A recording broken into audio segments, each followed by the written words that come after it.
Hello, good morning everyone. Gil here. Welcome to your morning session.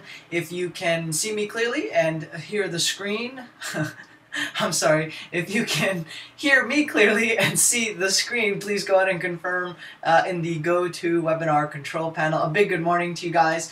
Yeah, let's jump in right into the Q&A portion. We've got some questions coming in from some of our subscribers. Definitely some interesting scenarios, stuff that does happen often, a couple others pretty rare occurrences, but these questions did come in via email, and so we've got some stuff to review here for you guys on this morning session. If you guys have any questions, feedback, clarifications, go ahead and enter it right now in the GoToWebinar control panel. That way we can address them and keep you moving forward. Tina, what is the latest on that particular homeowner? Did he confirm receiving the offer we had sent? And is that something we can move on? Believe we emailed the offer, and we actually went with his price so that we could secure the appointment. Assuming everything he said has been accurate, the numbers do pencil out. So hopefully you did hear back from the seller at the very least that he confirmed getting the offer, right? And we can check out the property. We got quite a few regulars on the session here. Fantastic. Let's see if we can get Mr. Serrano on the line. Henry, are you there? Test, test. I know you might be traveling. Ooh.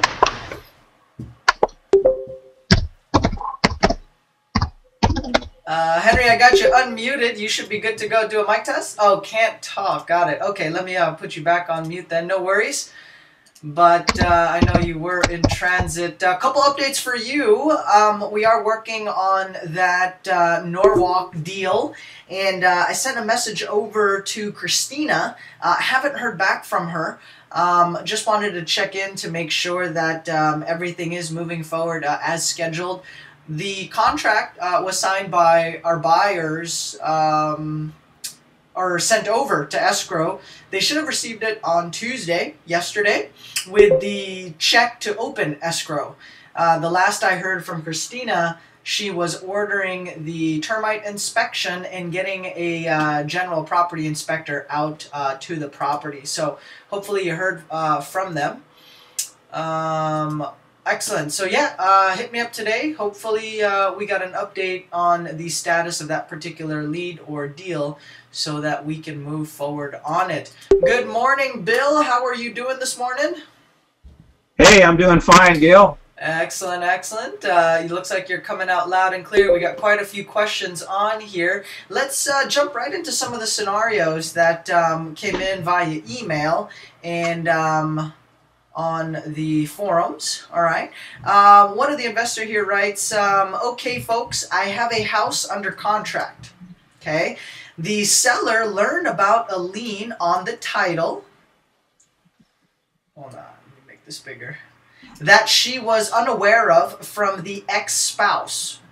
The bank said they weren't willing to go after it, and it may have gone to collections. She hasn't received any notices from either party, and she's not interested in paying it, right? And doesn't want to dig too deep in fear of it being revived, as well as she doesn't want to, rekindle the relationship with her ex-spouse. She's willing to give the house away, but that doesn't solve the lien issue. Can this deal be saved? I do know of investors, all they target are properties with liens and code violations. Very interesting strategy that they do there. What's your initial take on this one, Bill? Any tips or ways to approach this particular lead or deal? Yeah, how much is the lien and to whom is it with? I think it's a minimal one. They did type in any particular numbers or details, so it sounds like it's maybe a construction lien or a small bill under 10,000. Nothing crazy in terms of that particular lien, and You know, it's the type of lien that might have just fallen through the cracks, or the vendor had written it off as a bad debt. They have no plans of collecting it, too small an amount, and it's not even worth the time of a collection agency, since nobody has followed up with her to collect that dollar amount. Okay. Well, if it's a mechanics type lien, they have in most states they have a timeline on it. And so we had that situation come up on a property a couple of years ago, and the floor guy had filed a lien on the property, mechanics lien on the property, but we were able to get it off of there because the lien had expired.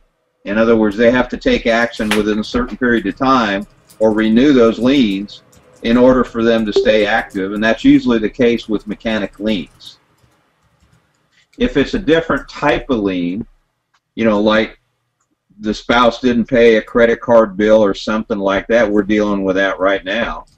If it's a small lien, then, you know, just go ahead and pay off the doggone lien as part of the closing process when you take title or your investor takes title. You know, if it was a couple $1,000s and it's a great deal and there's, you know, $20,000 worth of equity sitting in the property, then just buy the property and pay off the lien at closing. Just bring in enough money to go ahead and satisfy that and clear it off the property. You know, if it's significant, like, you know, and here's the other extreme. We've got a short sale that we've got pending, Gil, and, you know, we've asked the ex-wife had 3 credit card bills she didn't pay, and there's another issue that we're going to take care of in just a second. I'm going to bring to attention. Is the ex-spouse did not pay the credit card bills, and they became judgments against her, but because she still owned the property at the time that the judgment liens were filed, they attached to the property, and the husband didn't know anything about it. So we started to do the short sale. We go ahead and run a title check, and we find these 3 liens. We contacted her. She agreed to cooperate, but she never has cooperated. That was just, you know, a subterfuge. So what we had to do is actually this Friday, the husband's attorney has filed a motion to compel against her, and so we're going to get a judgment against her this Friday to compel her to cooperate to get these liens off of there. If she doesn't cooperate, she could go to jail. So that's what we've had to do. That's the other extreme. Now, if the current owner of the property, the current spouse, got a quitclaim deed from the other spouse, and if the quitclaim deed, you know, he received or she received, whoever it is, and then the liens were filed after the quitclaim deed was recorded, then that is not a valid lien. So you need to look, if there's a quitclaim deed that was filed, you need to look at the date on that and then the date the lien was filed. And if the lien was filed after the quitclaim deed was recorded, then that lien could automatically be removed and you don't have to pay any money. I know that's a long answer and it's complicated, but I don't have all the facts and figures, so we had to cover just about every scenario so they know what to do. Back to you. Yeah, and again, you know, definitely good things to look out for. Somebody is asking how that whole lien strategy works. I forget the name of the program or the educator. We had a chance to test out some services for them. I think it was about a year, maybe a year and a half ago. All they pursue are properties with liens and violations. Mechanics liens, code violations. They go to the local county office and download these lists from the website, or that you can actually purchase them. And at that point, you will call. So you take a look at who's got liens. Now, the short way to get paid on those is to pull. You have to have a relationship with an agent or somebody that can provide you the properties that are in pending status, that are about to close, right? Or the offer is already in and they're basically about to close, right? And you pull a list of all those properties, anything that's about to close in 30 days, if you want to get paid in 30 days, right? And you're going to cross-reference those pending transactions or those properties that are about to close and try to find any code violations against them, right? Once you find the properties with those code violations, mechanics lien, construction lien, you will call the person who filed the lien. So for example, Bill's ABC Construction. I'm going to call Bill's ABC Construction and say, hey, Bill, I see that you have a lien against the property. It's for about, you know, $10,000-12,000. Now this was filed, you know, a few years ago. It seems like you guys have already written it off. They're going to say, yeah, we've already written that off, too small an amount. It's not worth our time. We've already forgotten about it. No agency will touch it. Right? Well, okay, great. And you're going to negotiate a lower price point with that particular lien holder. Say you're going to take over that particular lien or get the rights to it, and then you'll pay the guy like $1,000, right? Now, this was something that they've already written off, and they are not going to make any money on. Or pursue or collect. It's not worth their time. It's not worth the collection agent's time, agency's time, right? And so now that you own the rights to it, you've agreed to pay a lower price point. There's no cash out at this point in the transaction, okay? Then you call the homeowner that's about to close or sell their particular property. Say, hey, I see, you know, there's still a lien against this property. Maybe you guys have missed it and whatnot, but I'll tell you what, I'll settle for $7,000. Right? So the original dollar amount looks like comes up to about 12. I'll settle for 7,000. It looks like you're about to close. Now the retail buyer's already in place, right? They're ready to move in. Everything's, you know, gravy and moving forward. So the last thing that homeowner wants to do or that buyer wants to do is to have it derailed over that little dollar amount. And so they will now build that into the closing, right? Where they'll pay you the negotiated price point of 7,000. Once you get the money, you pay the original lien holder the $1,000, and you make the spread or the difference in between. And so that's basically an overview there of how that one works. It works great in really big counties or in counties where you can actually access the recorder's office online or pull those types of records. So you can do them virtually as well. Bill, we got a couple other scenarios here. Yeah, Gil, a couple of alternates on that. This is important because this is a very frequent situation. So yeah, what you've described in buying the liens is one scenario, but suppose you're the guy that's running the transaction. You want to buy this house, or you got a cash buyer that's willing to buy the property from you on a wholesale deal. And anytime, this is a real important tip, anytime you have any inkling at all that the seller might be in some sort of trouble, you should run a title report immediately on the property after you've got it under contract. Because if the sellers have some tax issues, you know, they haven't paid their property taxes, say, or suppose that, you know, they've been in financial trouble and they just want out of this property, the likelihood is there's liens against that property. So you need to know that up front, because you might find it's a non-deal at that point, or it's going to be a whole bunch of extra work to get these you know, liens negotiated.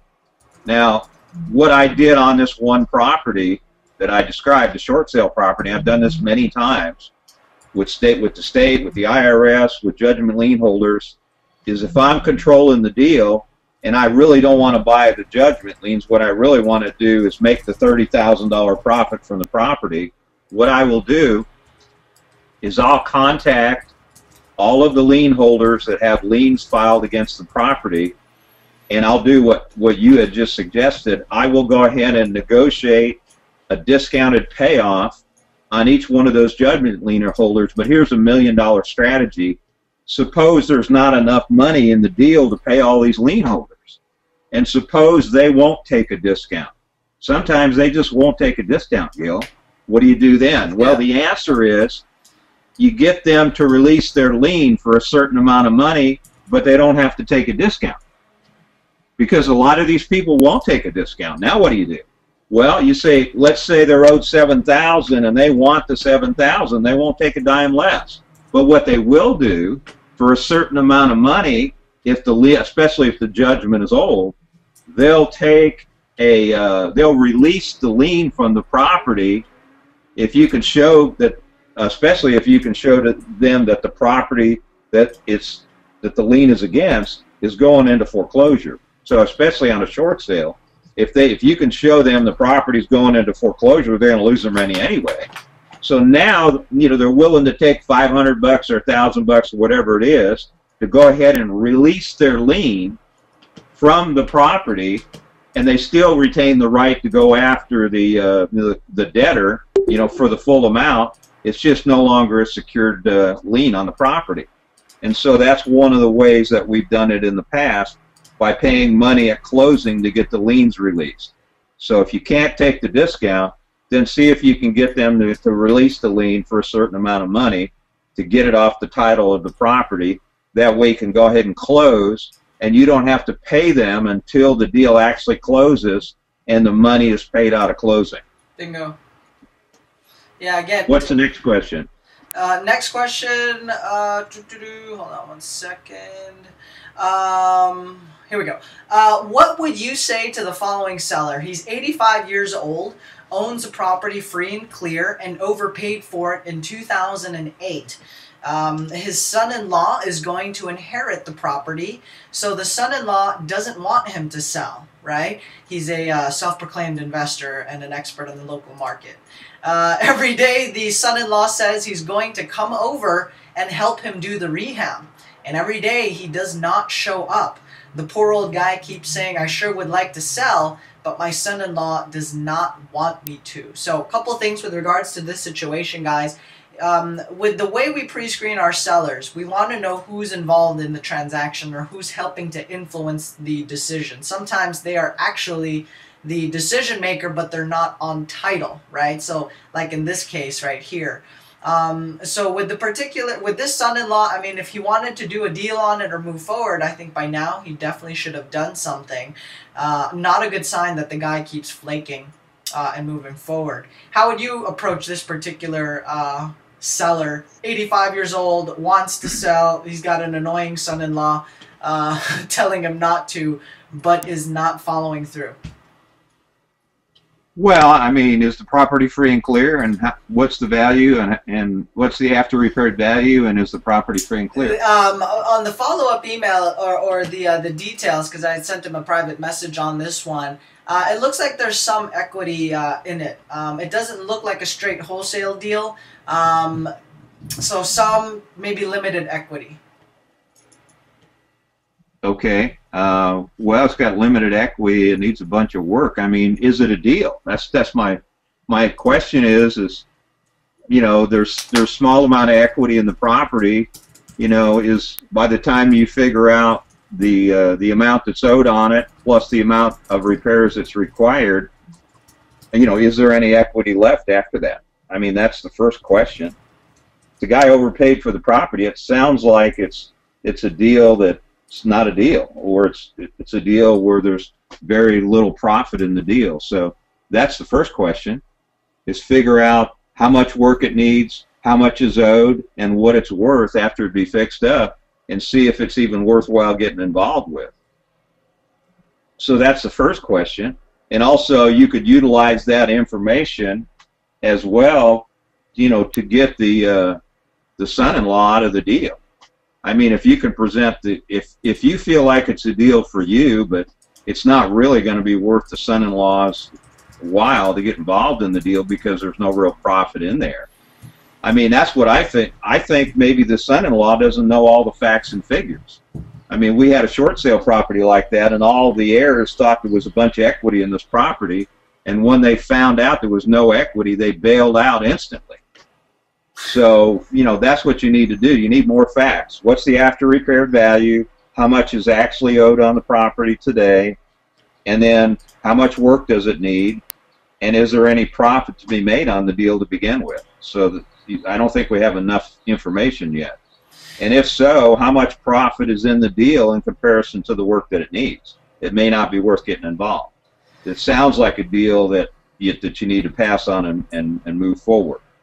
But if there is profit in the deal and it's worth your time and effort to get involved, then you need to get the son-in-law over there with the 85-year-old gentleman, and you need to present your offer personally and deal with the objections and find out where the son-in-law is coming from and why he really wants to get involved in this.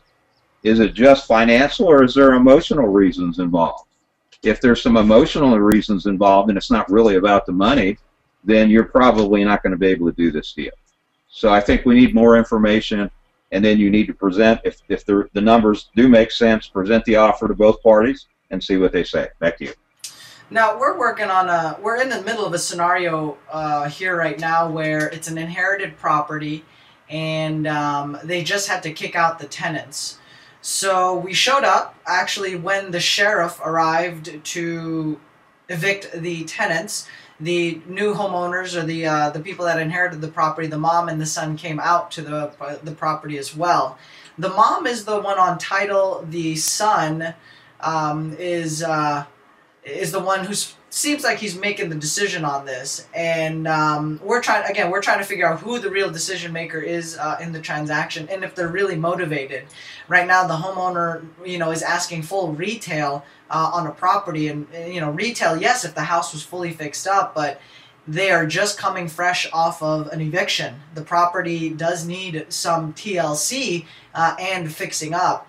So we're in the middle of retesting this. It was a little bit awkward, because we sent out an acquisition manager who was there, so yeah, we'll give you feedback on how that one plays out, because the son keeps assuring that he's going to talk to his mom to make it talk some sense into her to figure out a good price point. They don't want to be landlords. And they've already had such a horrible experience right after inheriting the property, which is going right into an eviction process. This is a deal in LA County. Tony is asking, with regards to your HUD deals, Tony, a couple of things. Are you submitting your bids daily? Right? Make sure you submit your bids daily, and what you're looking for is to trigger a counter offer from HUD. Right? So you want to be able to trigger that counter offer from HUD so that you can get a feel for what the threshold is in their market, in their area. Like in California, we haven't, I've only known of one deal that's gone under 90% in their offer. In the Midwest, you hear of ridiculous stories where they're going for 50, 60, 70% of list price, and just wholesale deals, right? Locking them up. Let me try to dig up some resources for you with regards to that program. We had a few bids that were canceled, and we want to maximize our efforts. So it sounds like you guys are sending in bids. Let me unmute you and see if we can get into a dialogue. A little bit easier to work out and clarify the scenario there. Hey, Tony. Do a mic test.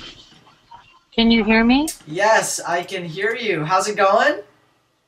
I am doing fabulous. How are you, Gil? Doing good, doing good. All right, so you are getting counter offers, but it's not what you guys are willing to pay. Have you offered a lower dollar amount on those properties, or? So when I went into it, most of the properties were more than 30 days listed. So I went in with 0.74% was basically what I was offering. Yeah. Most of them look like they're at least 85 to 88% what they're looking for from list. From list. Now, in California, we have an extremely limited amount of HUD properties and inventory. How much inventory are you guys looking at? Is it feasible to actually send someone out to those properties and crunch some repairs so you can come up with a more aggressive offer or a more accurate number? Well, since we live here, we're putting them all here. Ty is our team for that. So he's been going out looking at the property, seeing how much the repairs are with another person. So we think there's some room, but because we haven't really done a flip yet, we are trying to build that into the equation as we're making our offers. Got it. So are you submitting your bids daily?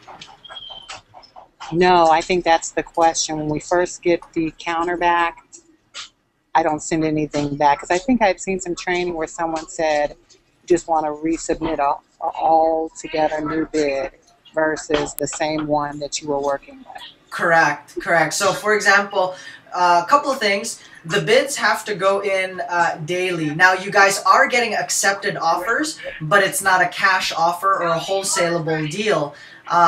You know, maybe the numbers work if you can rehab them themselves, but I think your primary strategy is to wholesale them, right? Not even to rehab. Well, to be honest with you, we were going to try to rehab.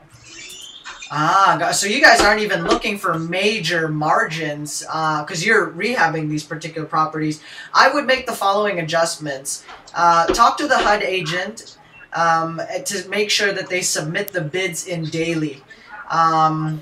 And start to lower those particular amounts. That's the nice thing about HUD. It's really just an automated computer system that crunches it. So I would lower my bids and see if those offers would get accepted. Because some of these deals are 30 days old, right? Yep. So what we've seen on HUD, the older the property, the higher the threshold that HUD will take a discount on.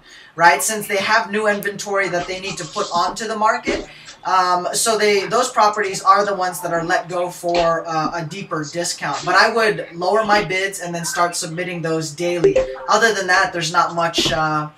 There's really not much to it. It's just a data daily, you know, intensive activity when it comes to HUD, submitting bids on HUDs.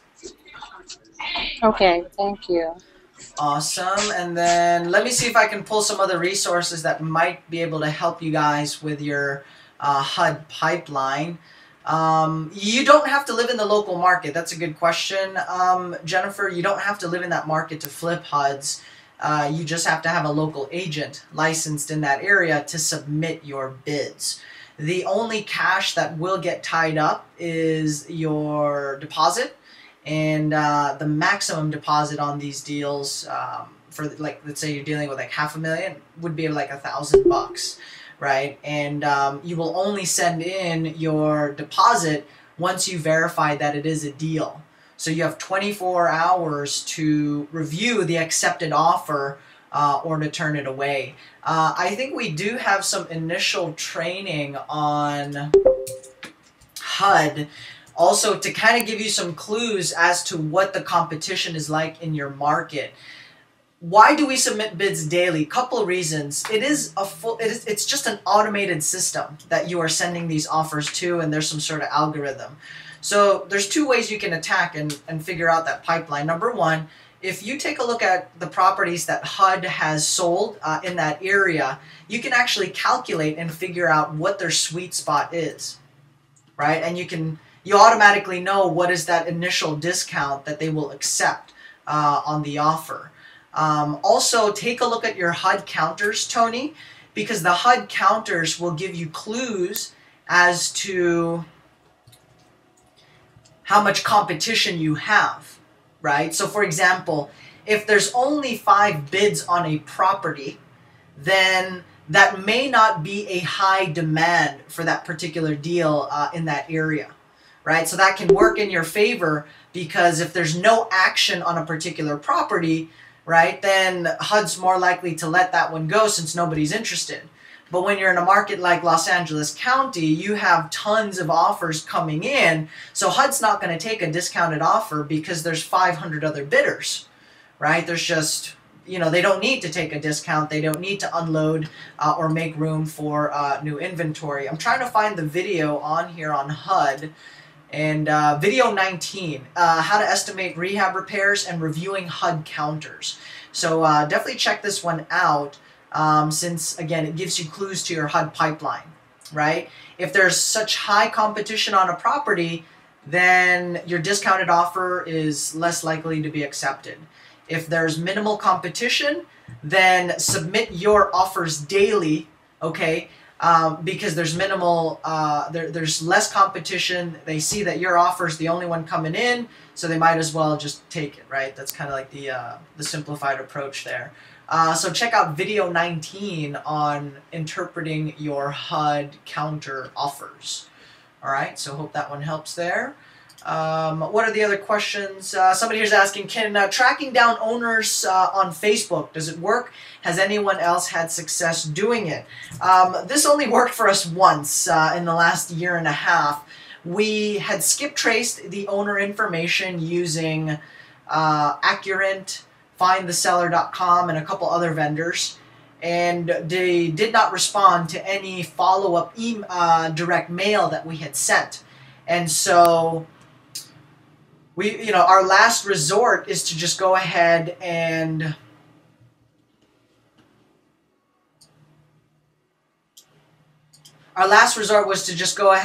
try to see if we can find them on social media.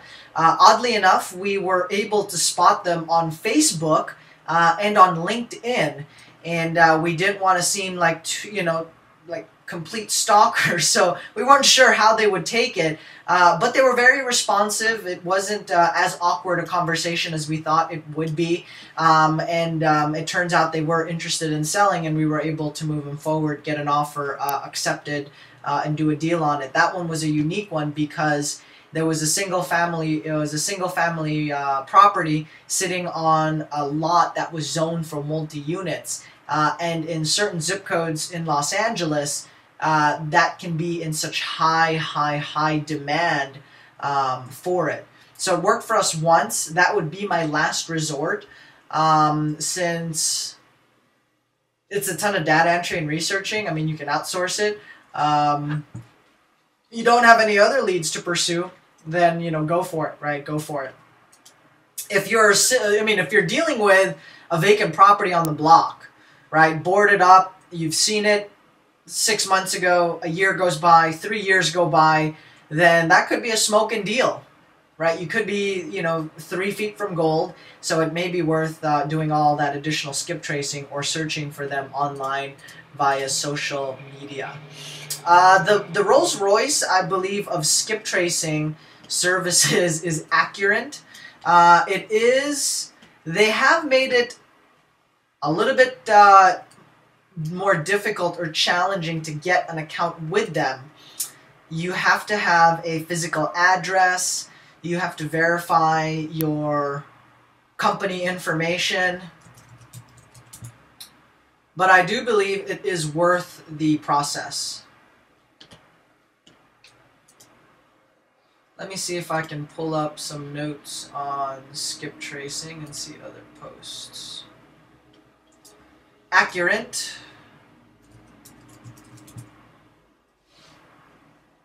It's not popping up on there, but yes, I do know we have one. Welcome to those that just joined. You guys know the drill. It's got our East Coast crowd on their lunch break. So far, we talked... we addressed some questions with regards to, we'll do a recap for you guys here in a second. Let me pull some of those vendors out that you can check out.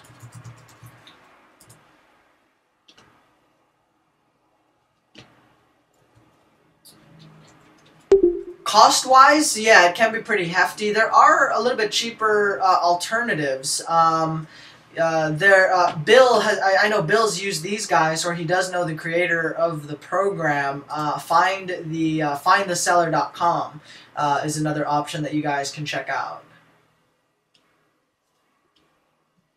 Go ahead, Bill. I'm still looking for it in the notes of our forum. Did I unmute Bill? Yeah, I know I unmuted Bill.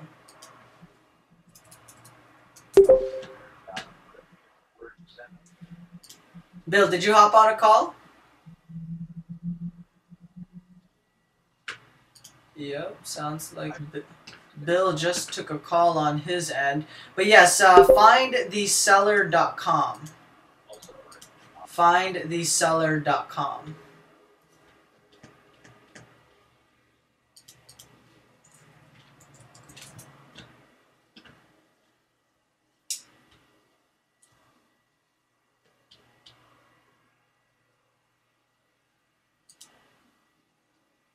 Yeah, I'm trying to look for it right now. Give me a few. I know I have it saved somewhere in our forum.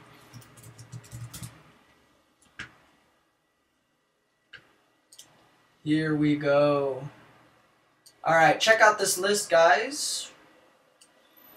There are 9 different vendors If you can get a TLO account, that's another really good one. Jump onto the forum, and I have a list of 9 vendors.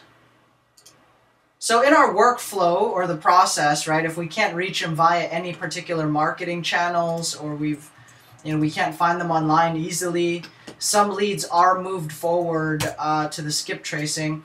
See, this is what I mean by these spammers. This is an example of a spammer in the group.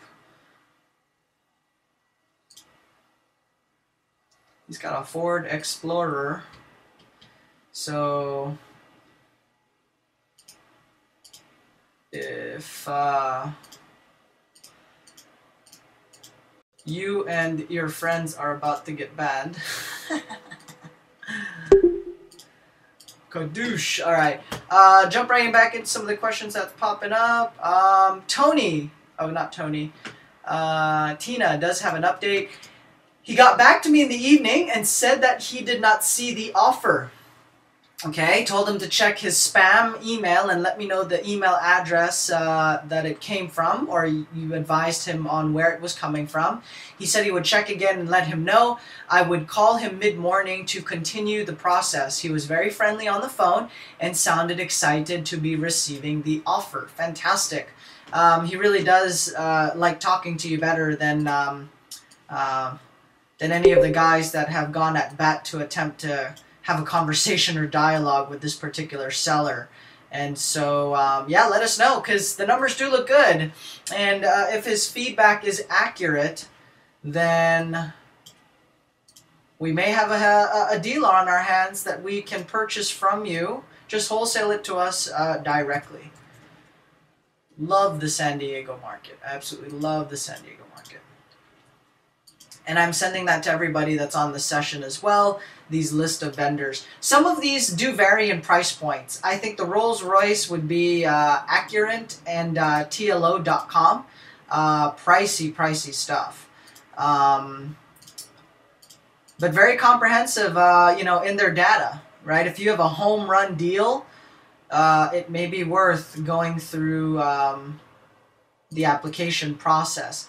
And then you have smaller vendors like peoplefinders.com, all right? And I believe this is, what, 19 bucks a month maybe? Oh, 15 bucks. Oh yeah, you can do reverse phone member. Okay, so there's different kinds, right? The $19.95 is the reverse phone membership one. So yeah, again, different stuff that you can. It's amazing how much stuff you can pull on people now, online nowadays, huh? So, yeah, definitely check those out, whatever works for you. Find the seller.com. This is a buy investor for investors type of service or company. So they have some reasonable options on there as well, right?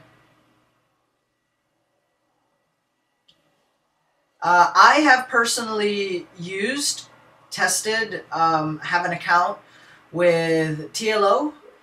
We've got one with People Finders, and a couple times we've bought stuff from Find the Seller, right? We bought some from Find the Seller. Awesome. So what else do we got? Can you share the name of the person? Okay, we addressed that. Okay. Awesome, guys. People Finder is not that great. Yeah, it's you get what you pay for. Not as comprehensive. When you're doing deals or farming territories like Los Angeles County, People Finders not as effective because it's a dense market. So you have a lot of people with common names, and the search results, there's a ton of stuff that pops up. And so you end up doing a lot more data entry and research at the end of the day. Stuff that you can definitely outsource. We can set up a team that can conduct your guys' skip tracing. Make sure you have your own skip tracing accounts, and our data entry team can help address that and keep you moving forward there. Yeah, it is really funny. I mean, some sellers don't want to. They just strike up a connection with you, and You got to maximize that. So this is what I was talking about in the HUDHomestore.com. If I pull up investor properties, since that's the only thing I can bid on, investor-based properties, there's only 2 in the entire LA County. These things fly off the shelf, close to retail. But if you take a look at a market like, let's see, Oklahoma.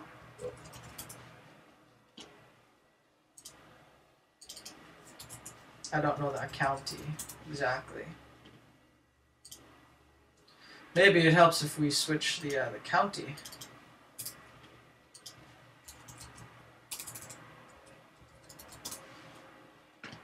$11 listings found.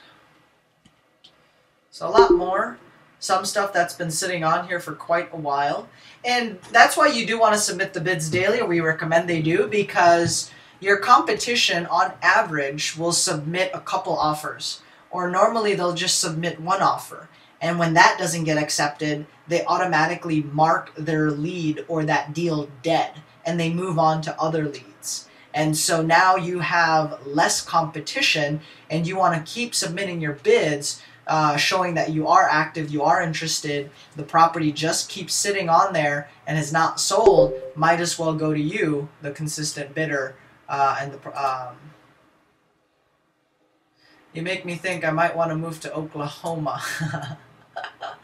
If you do move to Oklahoma, we do have a really good contact out there. His name is Daniel Wyeth. True wholesaler, right? Legit. He's an educator himself. He does wholesale deals. He just got signed with HGTV on a rehabbing TV show. And so he is actively looking for wholesale deals. Great guy. And I remember when he was just putting stuff on YouTube. What is the HUD website? HUDHomestore.com. HUDHomestore.com. Some areas have a lot of inventory, some don't. I would recommend you reverse engineer the process. Find out what the what properties have sold for. Calculate that percentage or that threshold where they are accepting offers, and start your bid 25% below that, and then start to work your way up. So if you see that properties are selling at 80% of list price, then start bidding at 60% or 65% or 55%, and then work your way up at that point. You want to start really low, and then if to trigger a counter, okay, because that's when you know the computer's now talking to you, you have their attention, and again, you can calculate what their thresholds are.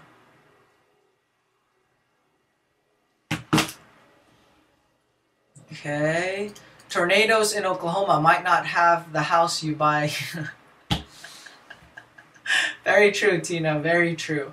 Alright guys, so we'll hang out here just for a few, making sure all your questions are addressed or answered.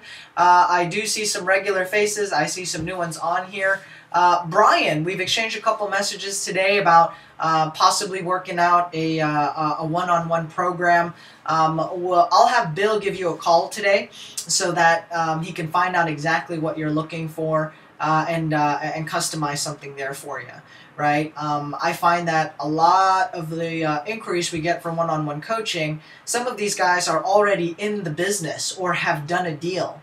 Now, maybe it was over 12 months ago, but you know how to put a deal together. So it's not so much the basic stuff that you need covered, right? So instead of paying for all those basic or entry-level concepts and coaching or courses, you can focus on putting your money towards marketing, and then a portion of your budget would go towards like a consultation fee or setting up deal structuring for you. Right? Now, if you're completely brand new to real estate and you need to learn all of the 101 and basics, check out, again, go to learntoinvestforfree.com so that you can be driven to this video series. Okay? It's a complete step-by-step process that would get you up and running shortly after you watch the video if you choose to apply the marketing and the concepts in the particular video series.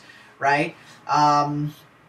So yeah, I'll have Bill contact you at that number so we can have a conversation. I know you are also in targeting similar territories that we are, so maybe we can just work out an agreement or work out a proper joint venture, right? You do marketing. If you can't take the calls, we can field the phone calls, pre-screen them, and move the deals forward, and then split the wholesaling fees at that point.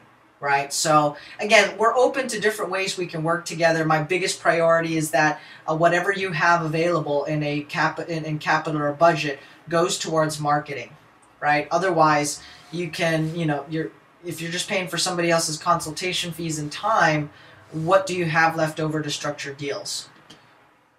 With the tornadoes in Oklahoma, you can relocate your property from one county to another or one state to another easily. You can move the house? All right. Mr. Krissa, good to see you on the session. Finally tinkered with Optimized Press 2 yesterday. It's been racking my brains over the last 3 days, but learning curves, definitely learning how to use it. Mr. Matthew M., are you logged in from Europe? I know you are supposed to be going to Amsterdam, Italy, France. You got a Euro trip planned. Awesome. Gil, I've kind of gotten used to you using split screens. Are you using only your camera view at the moment, or am I not getting both screens? I don't know. You guys should have gotten both screens, but let me retest that and send it out to you guys. Since I had screenshots and websites up the whole time. But thanks for pointing that out, Pete. Glad we clarified that. YouTube question. Would you use a different channel to post different type of videos? Would it matter to put sellers and cash buyers videos in the same channel? Yes, it does matter. What it comes down to is how much time you have available in creating your YouTube videos or updating your YouTube marketing. If it's something that you are doing personally, it can be very time consuming. There's some days where I'm just trying to create a 7-minute welcome video, and it's taken me like 2-3 hours. When I'm using new software, or I get sidetracked, or I tend to focus on the little nitty-gritty things when the first video we did in like 30 minutes should have been fine. So just make sure it doesn't become a time suck for you. From an SEO or a search engine standpoint, right, I recommend setting up a channel for We Buy Houses. That property that we are in an awkward conversation with the mom and the son, and they just evicted the tenants, they called off of our YouTube video. San Bernardino County, I believe, is where the property was located. And have a channel for your sellers, have a channel for your buyers, okay? So it's a We Buy Houses New York campaign, right? And then that way, any motivated sellers would find that particular channel. I don't think it helps your cause if they see that you are flipping these deals to a cash buyer for a fee, right? Because then they'll start to think, well, if he's just doing this for for a quick $5,000 to $10,000, and I have the time and the ability to wait a week or copy paste their YouTube video, then why don't we just do that ourselves? So you do run the risk of confusing your target market if you have both on one channel. I recommend just dividing both of them. And in our silver marketing package, where we send you leads, we market stuff for you, we actually do include video production in that, where one video is created for your YouTube channel on a weekly basis. It's a 30-second commercial. I showed a sample of that for one of our investors that we are currently providing that service for. Now I see all the screens. Got it. Okay, cool. So no other inquiries are popping up. It appears we are business as usual here for everybody. Tony, let me know if anything else comes your way. I believe the telemarketers have transitioned and are actively in the new Podio account, but wanted to make sure everything is operating and flowing smoothly there on your end. Okay. One other question. Somebody here had sent in, I think they're based out of Florida, working with Robert's group, They found a vendor for yellow letters at about $1 a piece. If that includes everything, that's a pretty good price point, right? Letter, envelope, stamp, signed, sealed, delivered, handwritten, red font. That's a pretty good price point. Or you can check out yellowletters.com and see if you can do a volume deal with them, right? But that's a pretty good price point. Yeah, I'm working on a quote. Remember that mailing list I bought yesterday? Yeah, so we are pursuing a direct mail campaign on that particular list, which we'll be reporting and sharing with you guys. We will talk soon. Bird dog training and transition. Excellent, excellent. Yeah, find out what they're doing with regards to the Bird Dog Network training. From what I've heard and gathered from other investors that are in that program, they're still not sure what is included, except they have an autoresponder series that's provided for them. Now, with regards to the training, okay, we do the training for the Bird Dog Network. All you have to do, or hopefully they are placing ads and actively recruiting. And now if they aren't, just place the ads yourselves on Craigslist. I recommend you guys do it on your end because there's a higher likelihood that the ad will stick and it won't get flagged from the Craigslist system. Okay? And once the ad is up, that's when people will start signing up or going to your squeeze page, talking about becoming a property scout, a bird dog, a distressed property specialist, tomato, call it what you want, whatever is applicable and works in your area. I think Phoenix, you can't say bird dog. We will talk soon. Okay, perfect. They aren't, we are. Got it. Might want to check, okay, 73 cents. Pretty good, pretty good. You know, when it comes down to, I mean, 75 cents to about $1 a unit, that's a pretty competitive price point right there. Unless you're doing massive volume or really have to bootstrap, that is a pretty competitive price point. It doesn't get any cheaper than that from a vendor, from what I've seen, unless you produce them and write them out yourself. We do have members that write out 20 to 30 letters per day by hand. It's what they have to do, and they're getting it done. They are getting it done. Now, other than the price point, I would prefer to deal with somebody locally so that we can verify the mail count, right? I mean, when you're dropping 10,000 a week, that's a lot. You know, that's a pretty hefty marketing budget, and we want to make sure that every postcard or letter has been accounted for. Okay. Awesome. So I don't see any urgent questions on here. Killer session. Let me recap before we jump off. We had a scenario where what happens when a mystery lien pops up on your deal? Is it a deal killer? Can you move forward? A couple of you know, things to look out for and navigate. At the end of the day, you can still move that forward. It's not a total red flag or a lead killer. 85-year-old homeowner, son-in-law, whispering in their ear not to sell when the homeowner needs to sell, wants to sell. We address that particular scenario or situation, what to look out for. We commented a little bit about tracking homeowners on Facebook. If you go to our Facebook forum, I just posted some vendors that we have used or come across for skip tracing. Regarding HUD, check out video 19 on learntoinvestforfree.com because we talked about HUD, how to ninja, and focus really on what matters most. Guys, the HUD pipeline is a very simple, straightforward pipeline. Find an agent, submit offers daily, try to get a counter, and figure out the threshold. There's really not much else to it. When it comes to HUD, don't overcomplicate it. We followed up on Tina's possible deal. Hopefully, we can buy something off of you here, Tina. And are you a licensed agent or broker in your area? Because San Diego is one of those markets that you can do 100% virtual.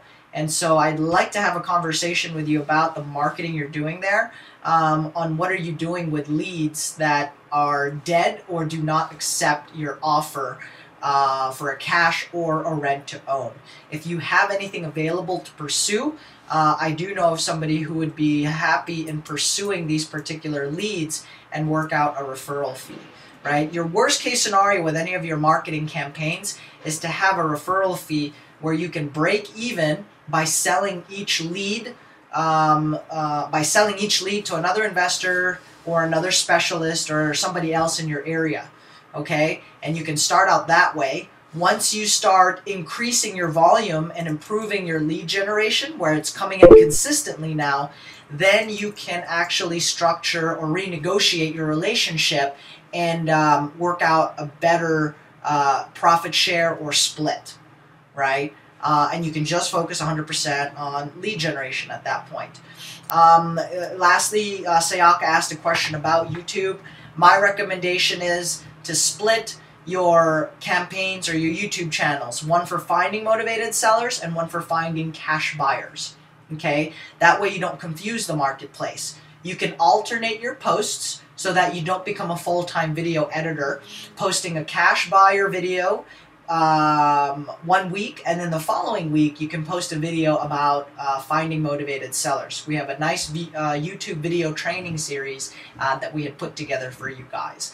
Now, if you do not have the time to, for whatever reason, maybe the business is already too busy as it is, or you just had a baby, then some marketing is better than no marketing. Okay, you can have one YouTube channel and create two separate playlists and move forward at that point. Guys, at the end of the day, a motivated seller is a motivated seller. There isn't anything you say or won't say that will prevent them from doing business with somebody. They're doing business with someone, right? They need the money. They needed it yesterday. They want to. They're literally giving the house away. All right. We also talked about that strategy on leads, right? So for some of you in your local market, maybe that applies to you, where you can access these leads online. And the key thing to that, if you want to get paid in 30 days, is to focus on properties that are about to close. Because you have a seller, you have a buyer already lined up. They do get hit because now a lien needs to get paid. Now, some people aren't comfortable with that strategy or feel that there's a little bit of some issues with that. That is a lien. That is money that the seller had owed and should have paid a long time ago, right? So somebody, it's not like you're tacking on, collecting a fee that just popped out of nowhere. All right, they owe somebody money. That other person had given up, right? So worst case scenario, everyone still gets paid. The seller will not net that particular dollar amount, but they should have paid that lien a long time ago. Maybe they forgot, right? Maybe they forgot. And you can build out a long-term or cash flow pipeline, since some listings some deals will close 3 months from now, some 6 months, some in the future. So you can start to stack and place those in your pipeline, where you have money coming in now and you have money coming in the future as well. Tina, not licensed. Okay, but if you have leads that's sitting around, I would like to know what you're doing with them. Maybe we can make money off of them. I do know of somebody where we can sell the leads to. Alrighty, pack session today, guys. Pack session today, guys. What's going on in my business? Well, a couple of things. We are closing on a deal on Monday. Now, here's an interesting update to that. It looked like a straight wholesale assignment. We were going to collect. Our goal was to collect $5,000 in an assignment fee. However, new information popped up just last week where a house sold in the area for, we thought the AR, basically our initial after repair value on this house now doubled. So let's say we thought the house was worth $150,000, it's actually worth $300 because of this recent sale in the area. We did not see it because it was not officially posted and we didn't have MLS access in there in that particular area. And so now that new information has popped up, we are looking to make a decision, hopefully in the next day or so, so that we can raise the money or take a better approach to it, right? So it's either we make $5,000 in an assignment fee, or we make X amount on the fix and flip on the deal, right? What are the factors to consider? Well, we have a buyer right now lined up who really, really wants the property, and so it's more of keeping him at bay, and so we still have that option built in there, right? Cool. So no other questions are popping up. Thank you guys for joining us here. Henry, if you wanted to jump on, let me know. Go ahead and type away. But otherwise, it appears we are business as usual. The live seller series starts at 11 o'clock. You will get emails from me this week on some workshops that we are doing. Just a couple updates. We are going to have some workshops in a couple areas in Southern California. We'd like to make it out to San Francisco, so if anybody can be a good point of contact out there, or is interested in building out a bird dog network, we'd love to work out and set up some local trainings and workshops there in your area, right? Ms. Tony, thank you again for jumping on. Glad to hear operations are going smoothly. Let us know if there's anything we can do, change up, or update here. I know the biggest thing was transitioning from one system to another, but you guys know where to find me Monday through Friday at 9, or reach me directly on my cell. With that, guys, thank you for jumping on. Do check out and look for the replays. All replays will be posted on learntoinvestforfree.com. Now, we are still working on the site, so I would wait a couple days just until they go out there. Once the replays are all up, you will start seeing me post messages on Facebook and on our mailing list. With that, guys, thank you for jumping on. My name is Gil, and I'll see you on our next live session. We have one at 12 o'clock today for our internet marketing and lead generation training, and one at 11 for talking to sellers, right? Have a great day, everybody. We'll see you around. Bye-bye.